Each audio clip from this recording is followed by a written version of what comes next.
வணக்கம்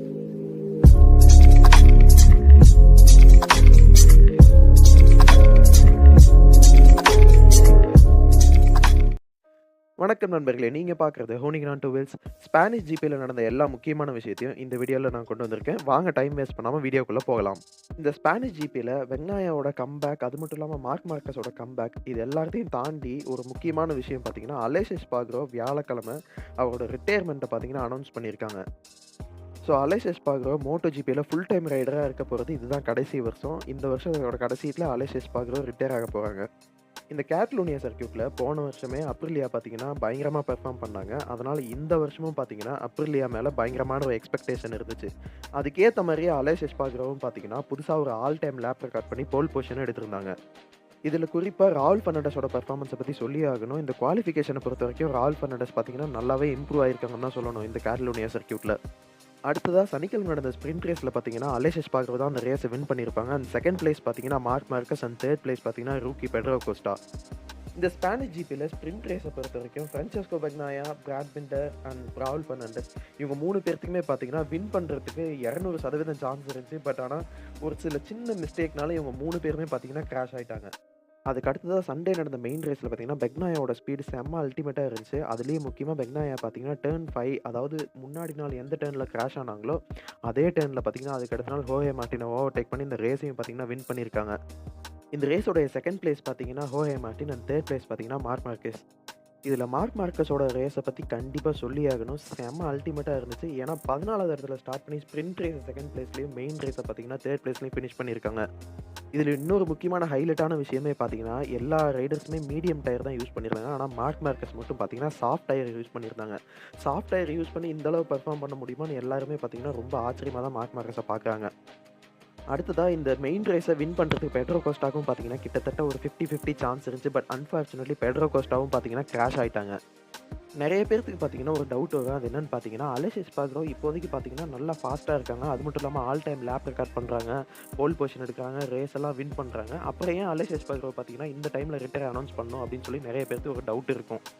Moto GB ரைடர்ஸ்க்கு பார்த்தீங்கன்னா 2 விதமான மைண்ட் செட் இருக்கு. ஒரு மைண்ட் செட் பார்த்தீங்கன்னா, அவங்க ரிட்டயர் ஆகும்போது ஒரு நல்ல மெமரீஸோட ஹேப்பியா ரிட்டயர் ஆகணும்னு நெனைப்பாங்க. ஒரு உதாரணத்துக்கு சொல்லணும்னா, இப்ப அலெக்ஸ் எஸ்பார்கரோ பார்த்தீங்கன்னா, ஒரு நல்ல ஃபார்ம்ல இருக்காங்க. நெறைய ரேஸ்லாம் வின் பண்றாங்க. போல் பொசிஷன் எடுக்குறாங்க. கிட்டத்தட்ட சொல்லப்போனா மோட்டோ ஜிபில இப்போதைக்கு ஒரு ஃபாஸ்டஸ்ட் மேன் அலெக்ஸ் எஸ்பார்கரோவும் கூட.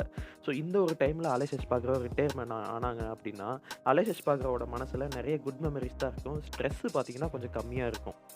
இன்னொரு மைண்ட் செட்டுக்கான உதாரணம் பார்த்தீங்கன்னா, வேலண்டினோ ரோசி. இதுக்கு பார்த்தீங்கன்னா, நெவர் கிவ் அப் அதாவது கடைசி வரைக்கும் விடாம முயற்சி பண்றது. ஆனா, இதுல உள்ள பிரச்சனை என்னன்னு பார்த்தீங்கன்னா, உங்கள விட ஸ்லோவான ரைடர்ஸ்லாம் உங்கள ஓவர்டேக் பண்ணுவாங்க. நீங்க டாப் 15க்கே பார்த்தீங்கன்னா, ரொம்ப கஷ்டப்பட்டு போராட வேண்டியதா இருக்கும். இந்த மாரி ஒரு டைம்ல ஸ்ட்ரெஸ்ஸோட ரிட்டயர்மென்ட் அனௌன்ஸ் பண்றத விட, ஹேப்பியா இருக்கும்போதே நல்லா நம்ம ஒரு டாப் லெவல்ல இருக்கும்போதே ரிட்டயர்மென்ட் அனௌன்ஸ் பண்றது பார்த்தீங்கன்னா, ஒரு நல்ல ஒரு குட் சாய்ஸ்ன்னு தான் சொல்லணும். ஸோ அலெக்ஸ் எஸ்பார்கரோ இந்த ஒரு ஸ்டேஜ்ல ரிட்டயர்மென்ட் அனௌன்ஸ் பண்றது பார்த்தீங்கன்னா, ஒரு நல்ல சாய்ஸ்ன்னு தான் எனக்கு தோணுது. இத பத்தி நீங்க என்ன நினைக்கிறீங்கங்கிறத கண்டிப்பா கீழ கமெண்ட்ஸ்ல எனக்கு சொல்லுங்க. அடுத்த வருஷம் அலெக்ஸ் எஸ்பார்கரோட சீட்டுக்கு யார் வரப்போறா அப்படின்றது பார்த்தீங்கன்னா, எல்லாருக்குமே ஒரு பெரிய கேள்விக்குறியா தான் இருக்கு. அப்ரிலியாவோட பாஸ் பார்த்தீங்கன்னா, ஃபைனலி ஒரு இட்டாலியன் ரைடர எங்களோட பைக்குக்கு கொண்டு வர முடியுமான்னு நாங்க ஒரு முயற்சி பண்ண போறோம். அதுல நாங்க சக்சஸ் ஆவோமான்னு பார்க்கலாம் அப்படின்னு சொல்லியிருக்காங்க. அது மட்டும் இல்லாம ஏப்ரிலியா பார்த்தீங்கன்னா, எனாயா பாஸ்டினியோட ரைடிங் ஸ்டைல் எங்களோட பைக்குக்கு சூட் ஆகும்னு நாங்க நம்புறோம் அப்படின்னு சொல்லியும் ஒரு இன்டர்வியூல சொல்லியிருக்காங்க. ஸோ இது பார்த்தீங்கன்னா, எனாயா பாஸ்டினி மேபி அடுத்த வருஷம் ஃபேக்டரி ஏப்ரிலியாக்கு போறதுக்கு 50-50 சான்ஸ் இருக்குன்னு தான் சொல்லணும்.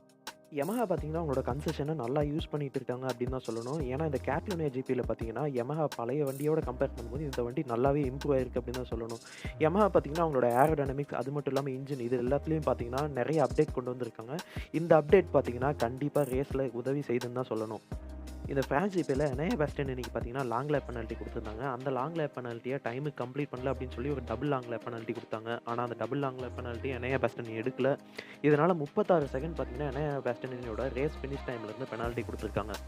சாம்பியன்ஸ் ஸ்டாண்டிங்ல பார்த்தீங்கன்னா, பெருசா எந்த மாற்றமும் கிடையாது. பெக்னாயா மட்டும் ஒரு 2 ஸ்டெப் பார்த்தீங்கன்னா மேல வந்திருக்காங்க. மத்தபடி மாற்றம் ஒண்ணும் பெருசா கிடையாது. அதே மாரி கேப்பும் பார்த்தீங்கன்னா, கிட்டத்தட்ட ஒரு 3, 4 பாயிண்ட் தான் டிஃபரெண்ட் வந்திருக்கு. மார்க்கோ பென்செக்கிக்கு பார்த்தீங்கன்னா, இந்த 2024 சீசன் வந்து எதிர்பார்த்த அளவு போகலன்னு தான் சொல்லணும். மார்க்கோ பென்செக்கிக்கு பார்த்தீங்கன்னா, அந்த GP23 மாடல் பைக்குக்கும் மார்க்கோ பென்செக்கியோட ரைடிங் ஸ்டைலும் பார்த்தீங்கன்னா, கம்ப்ளீட்டா ஆப்போசிட்ல இருக்கு. கூடிய சீக்கிரம் மார்க்கோ பென்செக்கி இந்த ரைடிங் ஸ்டைலுக்கு அடாப்ட் ஆவாங்கன்னு நம்பலாம். பிரமாக்கோடைய ஃபியூச்சர், அது மட்டும் இல்லாம பெக்னாயோட டீம்மேட் அடுத்த வருஷத்துக்கு யாரு? அது மட்டும் இல்லாம ஹோர்ஹே மார்டின் அண்ட் மார்க் மார்கஸ் இவங்க எல்லாத்தோட ஃபியூச்சர் இது எல்லாமே பார்த்தீங்கன்னா, முஜல்லா ரவுண்டுக்குள்ள நமக்கு தெரிஞ்சிரும். அதுக்கு பார்த்தீங்கன்னா, இன்னும் ஒரு 5 நாள் தான் நம்ம வெயிட் பண்ணணும். ஸோ அடுத்ததா வரப்போற இந்த 1 வாரத்தில என்ன வேணாலும் நடக்கலாம். பிரமாக் யமஹாக்கு போகலாம். இல்ல ஹோர்வே மார்டின் பார்த்தீங்கன்னா, அப்ரிலியாக்கு போகலாம். இல்ல எனையா பாஸ்டினினி பார்த்தீங்கன்னா, அப்ரிலியாக்கு போகலாம். ஹோர்வே மார்டின் டுகாட்டிக்கு போகலாம். என்ன வேணாலும் நடக்கும். இந்த 1 வாரம் பார்த்தீங்கன்னா, மோட்டோ ஜிபில கொஞ்சம் தீயா இருக்குன்னு தான் சொல்லணும்.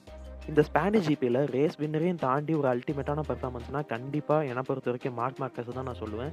ஏன்னா, மார்க் மார்கஸ் பார்த்தீங்கன்னா, உடைஞ்சு போன விங்ஸ வச்சுக்கிட்டே ஸ்ப்ரிண்ட் ரேஸ போடியம்ல ஃபினிஷ் பண்ணியிருக்காங்க. அது மட்டும் இல்லாம மெயின் ரேஸும் பார்த்தீங்கன்னா, 3 பிளேஸ்ல ஃபினிஷ் பண்ணியிருக்காங்க. குறிப்பா சாஃப்ட் டயர் போட்டுட்டு. ஸோ மார்க் மார்கஸோட பெர்ஃபார்மன்ஸ் தான் பார்த்தீங்கன்னா, இந்த ஸ்பானிஷ் ஜிபில என்னோட ஃபேவரைட் பெர்ஃபார்மன்ஸ்.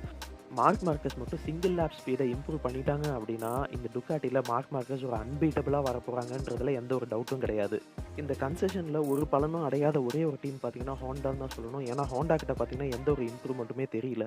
ஹோண்டாவோட 4 ரைடர்ஸுமே பார்த்தீங்கன்னா, பைக்ல எந்த இம்ப்ரூவ்மெண்ட்டுமே தெரியல அப்படின்னு தான் நெகட்டிவா தான் சொல்லியிருக்காங்க. யமஹா எடுத்த ஸ்டெப்பு கூட ஹோண்டா இன்னும் எடுக்கல அப்படின்றத நீங்க qualification and sprint race, main race இது 3ஓட ரிசல்ட்ட நீங்க கம்பேர் பண்ணி பார்த்தீங்கனாலே உங்களுக்கே புரியும். இதே நிலைமையில ஹோண்டாவோட டெவலப்மென்ட் ப்ராசஸ் போயிடுச்சுன்னா, ஹோண்டாக்கு ரொம்ப கஷ்டம் தான் சொல்லணும். ஸோ இந்த வீடியோ அவ்வளோதான் நண்பர்களே. இந்த வீடியோ உங்களுக்கு பிடிச்சிருந்துச்சுன்னா லைக் பண்ணுங்க. உங்க ஃப்ரெண்ட்ஸ் அண்ட் ஃபேமிலியில யாருக்காவது மோட்டோ ஜிபி பிடிக்கும் அப்படின்னா, அவங்களுக்கு கண்டிப்பா இந்த வீடியோவ ஷேர் பண்ணி விடுங்க. மறுபடியும் வேற ஒரு வீடியோல உங்கள வந்து பார்க்குறேன். தேங்க்ஸ் ஃபார் வாட்சிங். சீ you in next video. Bye.